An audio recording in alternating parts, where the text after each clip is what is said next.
नमस्कार, मैं सुदर्शन सुखानी हूँ और आज 25 अप्रैल 2023 मंगलवार है। निफ्टी का रुख कई दिनों से मैं आपके साथ साझा भी कर चुका हूँ कि निफ्टी का रुख तेज़ी का है।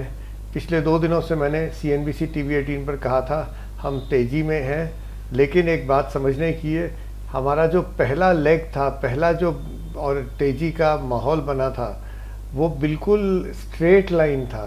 रोज़ बाज़ार तेज़ होता गया और हम 1000 पॉइंट की तेज़ी बिल्कुल सीधी लकीर बनाकर गए थे। अब 10 दिन का करेक्शन और कंसोलिडेशन हो रहा है, उसके बाद जो तेज़ी आएगी ये एक ऑल्टरनेट का प्रिंसिपल होता है। ये कोई नियम नहीं है, ये एक अपनी समझ है। ऑल्टरनेट का प्रिंसिपल ये है कि तेज़ी का एक लेग अगर स्ट्रेट लाइन होता है तो दूसरा लेग चौपी होता है। क्योंकि हम स्ट्रेट लाइन तेज़ी देख चुके थे तो मैंने टीवी पर यही कहा था बार बार कि अब शायद हम चौपी मार्केट देखेंगे। तेज़ी तो होगी लेकिन ऊंच नीच काफ़ी रहेगी।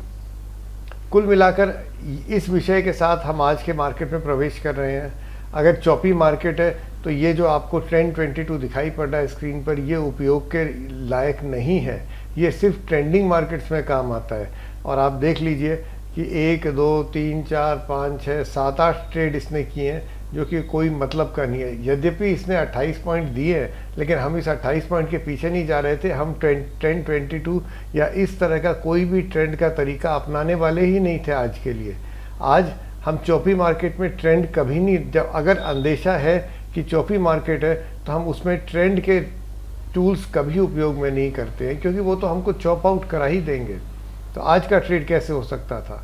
आज का ट्रेड बहुत सिंपल था। हम डिप्स पर ख़रीदना चाहते हैं। डिप्स को पकड़ने के लिए अनेक मोमेंटम इंडिकेटर्स हैं, जिसमें से एक सबसे सरल है RSI। ये एक डिप आया और ये दूसरा डिप आया, यहाँ पर खरीदते और यहाँ पर ख़रीदा तो 2 डिप्स में आके जो भी आपको इंट्राडे में मूव्स मिलते थे और दोनों तरफ मूव्स मिले हैं। और चूँकि चौपी मार्केट है, आप रुकेंगे नहीं। जैसे ही आपको कुछ प्रॉफिट होता है आप निकल भी जाएंगे। एक प्रश्न आता है कि ये सबसे बड़ा मूव आज था यहाँ से यहाँ आने का, ये तो RSI ने पकड़ा नहीं पकड़ा, फिर क्या है? हम RSI काम में लेने वाले थे। 14 पीरियड की RSI है, ये 60 है और ये इस 60 का कोई मतलब था नहीं। 40 के नीचे जाएगा तो हम खरीदेंगे, माफ़ कीजिएगा, ये और 60 के ऊपर आएगा तो हम इसको बेच देंगे। तो हमारा यही काम था। यहाँ पर ये 40 के नीचे नहीं आया तो हमने नहीं खरीदा। कुल मिलाकर ट्रेडिंग में वही मिलता है जो हम मार्केट हमको देना चाहता है, और जो मिलता है वो भी काफ़ी होता है। Good evening, I am Sudarshan Sukhani and today is 25th April 2023 Tuesday. I have been explaining that we are in an uptrend, and in an uptrend the best way to trade is to go long or to buy. For the last 2 days on CNBC TV 18 I have explained that the first leg of the uptrend was a straight line advance, 1000 points almost without interruption. When the first leg is a straight line advance, the next leg of the bull market is usually a choppy rally. Now there is no rule, it's just a perception, but anyway I follow that perception. So I am assuming that the current rally, when it starts, and it started yesterday, will be choppy. We will go up, but it won't be a straight line rally. It will be up down, sideways. So it will be a painful rally for people who are not prepared that this will be choppy. So today morning when the markets opened, our view was very clear. The Nifty is going in an uptrend, we want to buy, but because I expect choppy market conditions, I cannot use a tool like trend 22. Trend 22 is a trend following tool. It's not meant for choppy markets.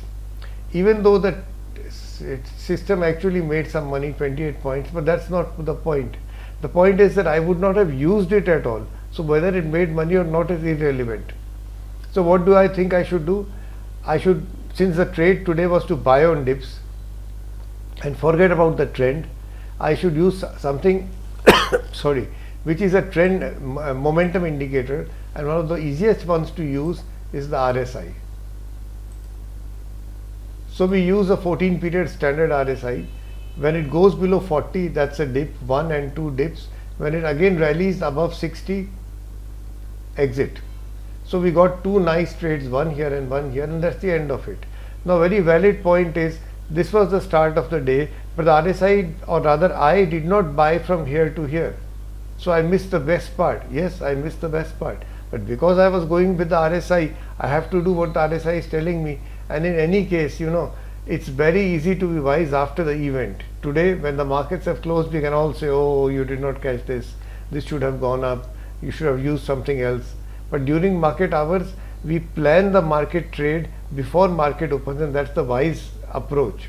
My plan was, I'll buy on dips. I got 2 dips. That's good enough. This is how intraday trading takes place. Thank you for watching this video. Please give your comments. Jai Hind.